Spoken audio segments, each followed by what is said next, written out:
I've been approaching Emma Morrison disguised as a janitor for a year. She's dating me secretly from her billionaire father. My purpose was revenge, but now I really love her. Today, in the final stage of my plan, the person standing before Emma was someone she never expected. My name is David Chin. I'm 23 years old, and telling this story is both very painful and very necessary for me. Because this is the story of how my life's biggest lie turned into my biggest truth. It all started 10 years ago. Back then I was just an ordinary 13-year-old kid. My father, William Chun, was the founder and CEO of Chun Digital Technologies. It was a medium-sized but very successful technology company. My father was a very hardworking, honest man who loved his family. My mother, Sarah, was a housewife, and I was growing up in a middle-class but happy family. Chun Digital Technologies was doing very well, especially in mobile application development. My father's biggest dream was to grow the company and go public. He had worked for this dream for years. In 2014, he finally caught the big opportunity. He was going to sign a huge partnership agreement with Morrison Industries. Robert Morrison was the owner and CEO of Morrison Industries. Even then, he was the head of a billionaire family. For my father, this agreement meant his dreams coming true. Thanks to the deal with Morrison Industries, Chun Digital Technologies would grow tenfold, and my father would become the big company owner he dreamed of. Just 1 week before the agreement was to be signed, terrible things started happening. First, one of Chun Digital Technologies' main clients canceled their contract. Then the second, then the third. Within a week, 80% of the company's clients canceled their agreements for no reason. My father was in panic. He couldn't execute the Morrison Industries agreement in this situation. The company had suddenly fallen into a financial crisis. My father explained the situation to Morrison and requested to postpone the agreement. But Morrison reacted very harshly. Either you sign the agreement now or you never sign it. My father was in a difficult position.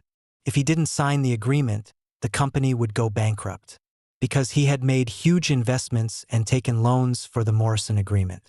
But if he signed the agreement, his financial situation was so critical that he might not be able to fulfill his obligations.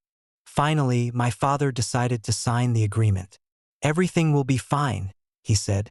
"If we work with Morrison Industries, we'll overcome this crisis."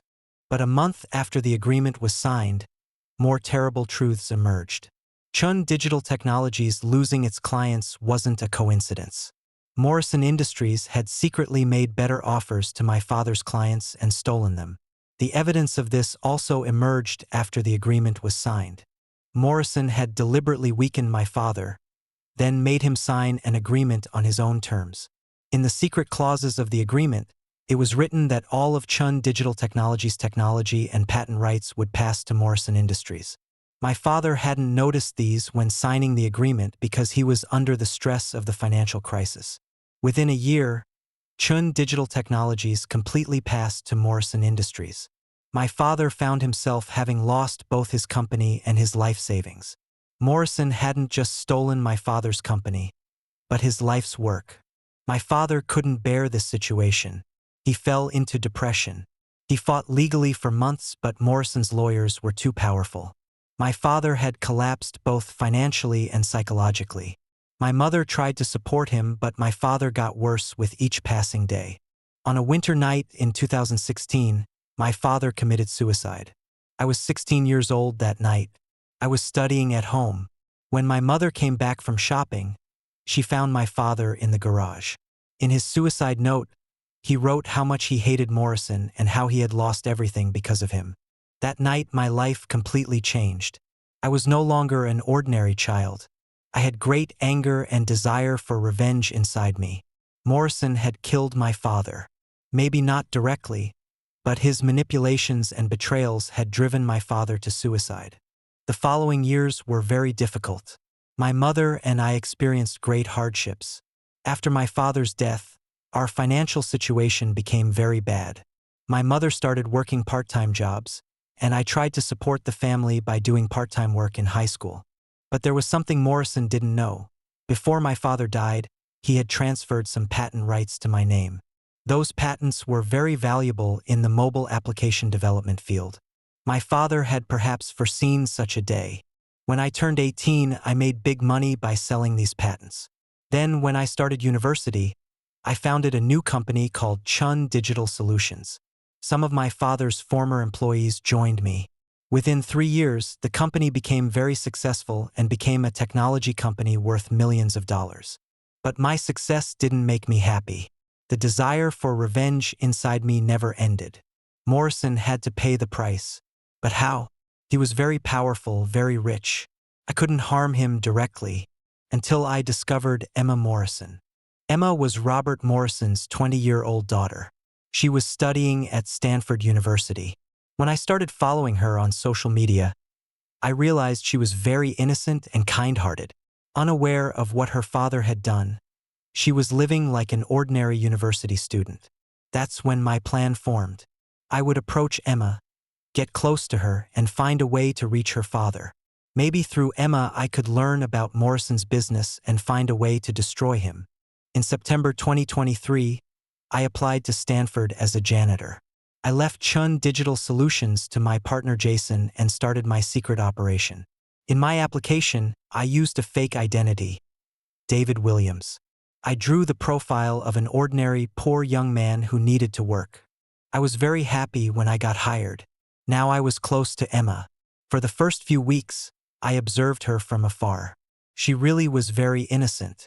She was living a normal university life with her friends, didn't talk much about her father. When I first found the opportunity to talk to her, I was very excited.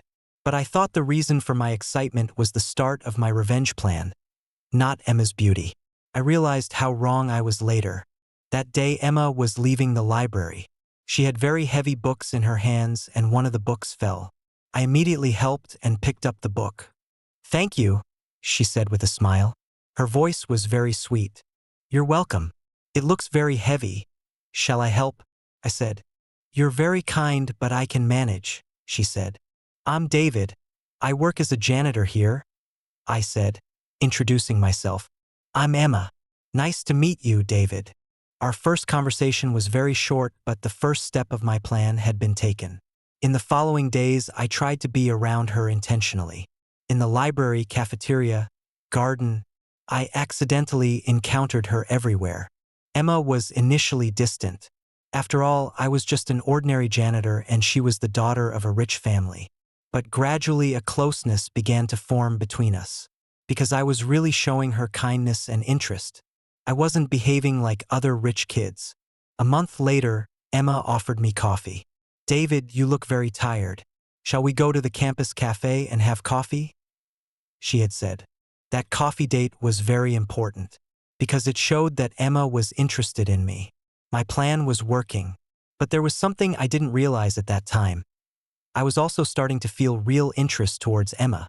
Emma was very smart, funny, and warm-hearted. She wasn't bragging about her father's wealth. She was very modest. She was very sensitive to social issues. She was really worried about environmental problems, inequality, injustice. "My father is a very successful businessman, but sometimes I don't understand some of his decisions," she had said one day. "The business world can be very ruthless." At that moment, I wanted to tell Emma the truth.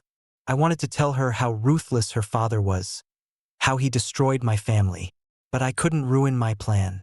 Throughout the autumn months, Emma and I became very close. We met several times a week, had long conversations.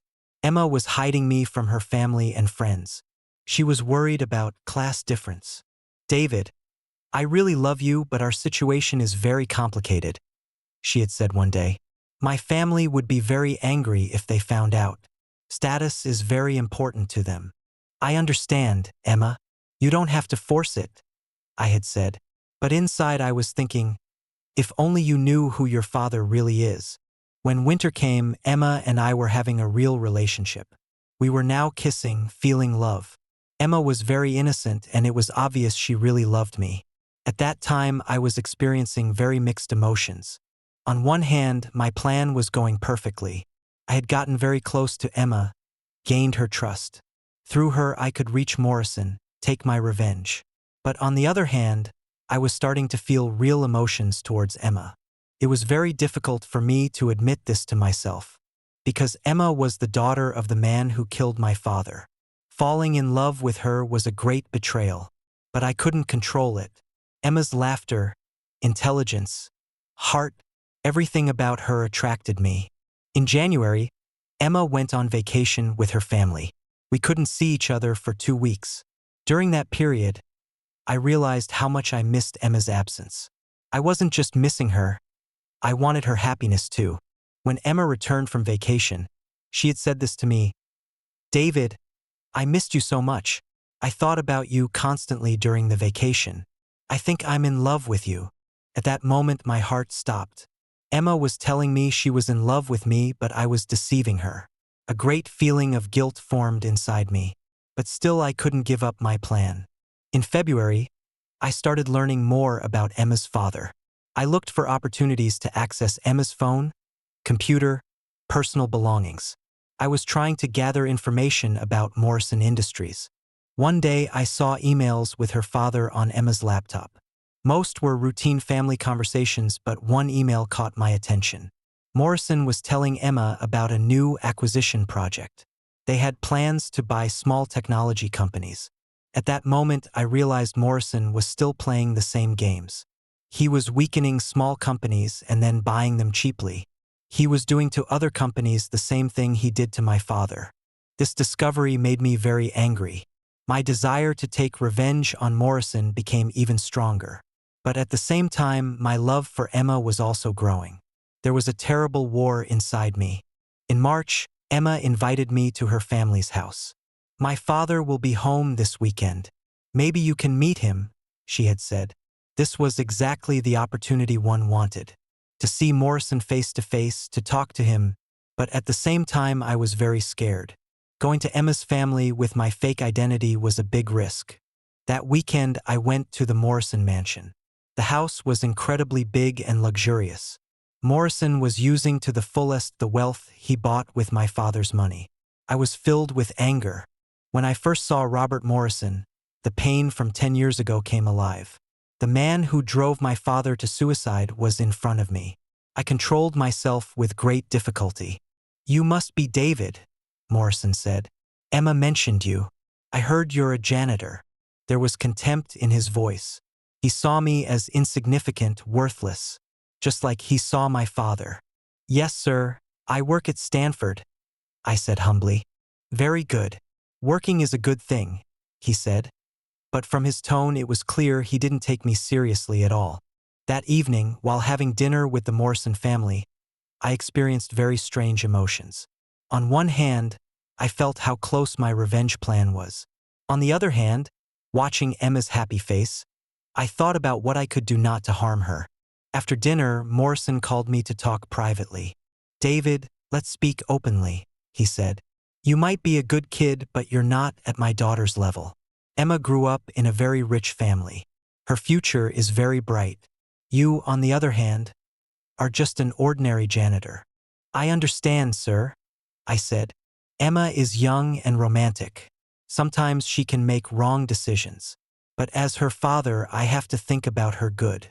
My request from you is to stay away from Emma."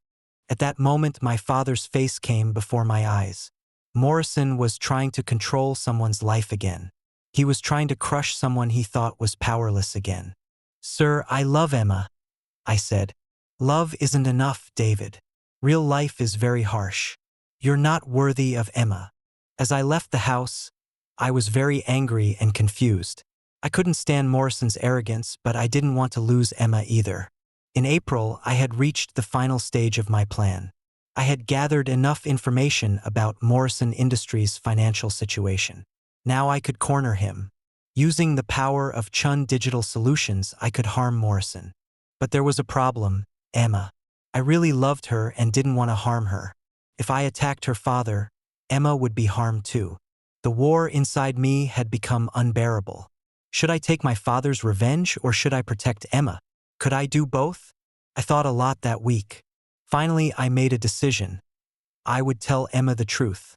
I would tell her who I was, why I approached her, everything about my father. Maybe she would understand me, maybe we would find a solution together. Today I met with Emma. We were sitting on the bench in the university campus. She looked very beautiful, but I was very nervous.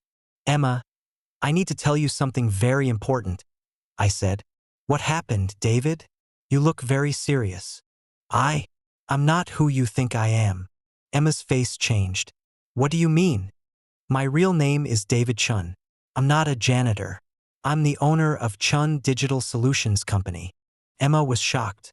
That's impossible. You're joking. No, Emma. This is the truth. And there's worse. The reason I approached you. Revenge. Revenge? What revenge? Your father killing my father 10 years ago. Do you remember William Chun? Chun Digital Technologies. Emma's face turned white. No. This can't be. Your father manipulated my father, stole his company, and drove him to suicide. I also approached you to make him pay for this. Emma's eyes filled with tears. So everything was a lie? Loving me too. That's when I realized. I hadn't said the most important truth yet. No, Emma. This is the question you're asking. It was a game at the beginning, but not anymore. I really love you. That's why I'm telling you the truth. Emma started crying. How can I trust you? You lied for a year. Because I'm afraid of losing you, Emma. But I can't hide the truth anymore either. Emma stood up. This is too much, David. I need to think. And she left. So here I am now. I told Emma the truth, but I lost her. I still haven't taken my father's revenge, but I don't know if I want to anymore. Because I realized revenge doesn't bring me closer to my father. It just creates more pain. Emma is innocent. She's not responsible for what her father did. Maybe real revenge should be loving Morrison's daughter and protecting her from her father's mistakes. Maybe love is a more powerful weapon than hatred. Now I'm waiting for Emma's decision. Will she forgive me? Can we make a new beginning together? Or will everything end here? I don't know. But I know one thing. I really love Emma Morrison, and her happiness is more important than my revenge.